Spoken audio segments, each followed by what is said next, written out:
basically hitting the numbers because it's too dangerous for you. And there's loads of lads in the system that hit the numbers. Like I was saying earlier on, I'll give you one example. David Turner. David Turner. My generation, you'll all know of him. You know, you'll know of him. The whole city knows of David Turner. He was making pure dough. He was involved in pure shootings. He was involved in pure violence. He was mixing with Lee Eagle. He was mixing with Colin Smith. He was mixing with all these big gangsters. Do you understand what I'm saying? He goes into jail. He can't handle his jail. He's paying the Muslim brothers so much every month so he doesn't get his chin took off him in Whitemore.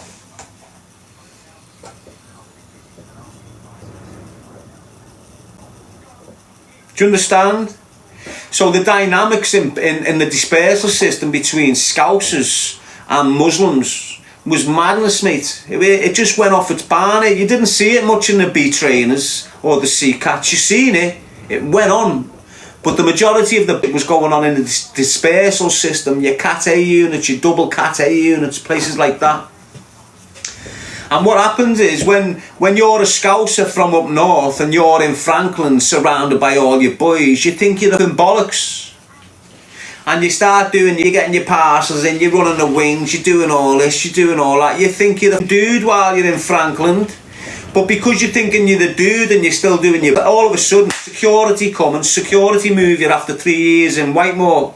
After 3 years in Franklin, all of a sudden one morning, you're gone to the other side of the country, to a prison that's full of Muslims, and you've just come from a prison that Muslims don't want to go to.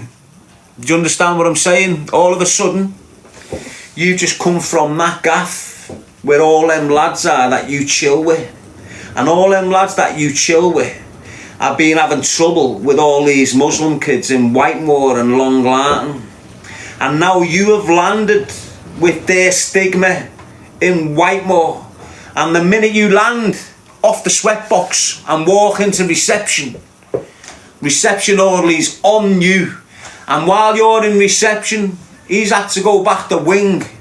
He's got to collect something from the wing for an officer, and when he lands on that wing, the first thing he's saying is, my man's in reception. My man's just landed in reception. That's it. Back to reception. He'll smile with you, he will talk with you. What's happening, lad? Are you okay? But he knows when you land on this wing, you're... Why? Because he's just told everyone you've landed. So what happens? You've come from Franklin, and in Franklin, all the kids that are attacking Muslim brothers are going to Franklin to keep them safe and away from this. You've been at Franklin, so they've stitched you and sent you down there, Turner. Turner's landed in there. The Muslim brothers are aware there's a Scouser that's landed from Franklin. He's... His arse is flapping like a window. Do you understand? They'll give him an option. They'll give him an option. You either pay us or you're getting hurt. And a load of them, because the big drug dealers, they just go, you know what, I'll pay you. Because when you're getting hurt in there, you're getting hurt. You're getting hurt to the point where every time you wake up every morning, you're witnessing what you've gone through. And depending what environment you're in, depending how many you get. You know, you get some softs that'll just use the single blade. Then you'll get other softs that'll use a double blade. Not realising you get the same outcome as the first blade. And then you'll get a clever that'll put 3 blades together knowing they're going to leave you in a complete mess. And that's what you get in places like Whitemore. The clever. Do you understand what I'm saying?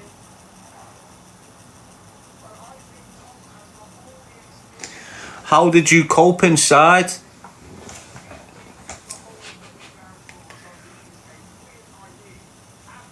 Experience. Experience, mate. Doesn't matter how old you are. Doesn't matter whereabouts it is. If you've been locked in institutions all your life, one institution is exactly the same as the next. So I'm in Dyson Hall at 13. Dyson Hall was exactly the same as Stokey Prison at 17. Walton Prison was exactly the same as Stokeheath when I was 17. Strangeways was exactly the same as Walton. So every institution is exactly the same, and that's how I coped. I cope with the Spirit of Christ and my experience.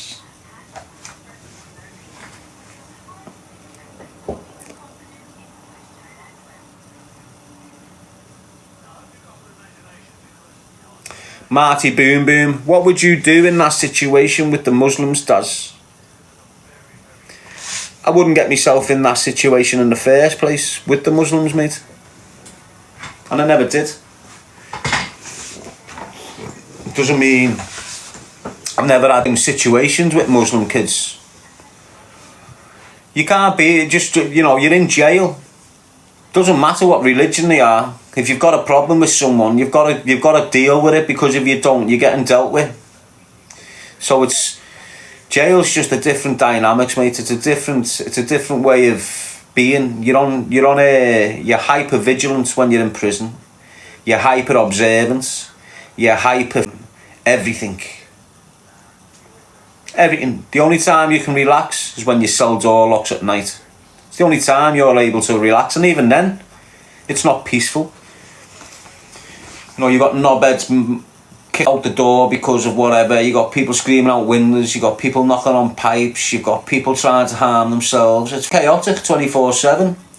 But the only peace you do get, the only time you do feel safe, is when your cell door's locked of a night.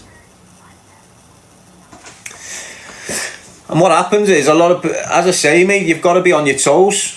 Because you get a lot of kids going into jail now and they don't really understand the dynamics because they haven't been to a proper jail. Now, all jails are proper jails, but some regimes within prisons are completely different from other regimes, and the clientele in certain prisons is completely different from the clientele in certain prisons as well. And what you've got these kids that go into the private prisons, and private prisons are different from the public sector prisons, right? So public sector prisons are well rougher. They're well rougher. They're dirtier. They're poorer. You know, the discipline's harsher. Do you understand what I'm saying? Private prisons, it's comfortable. Very comfortable, phone in your cell. Sometimes shower in your cell, out your cell all day. All these sorts of materialistic things that you can have that you're not allowed in public prisons, but you're allowed in private prisons. So what you've got these kids now, these young kids, 14, 15, entering the youth system and getting put into these prisons that are private.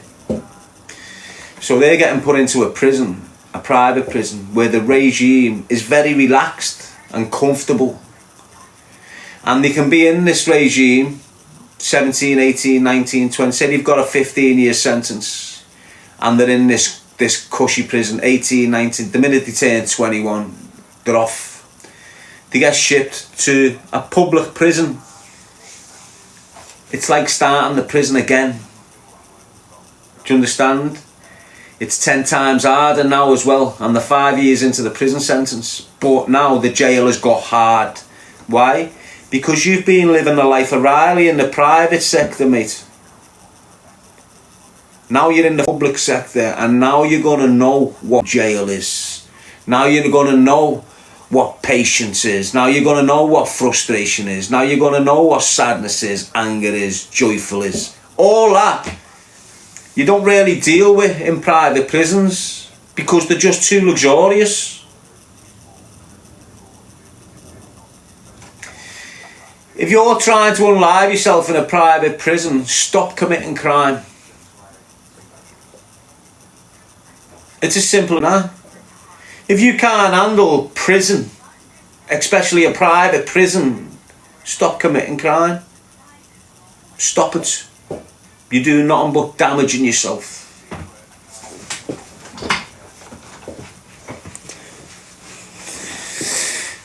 Yes, Kevin. What part of Liverpool are you from? I was from Cantrell Farm, says G.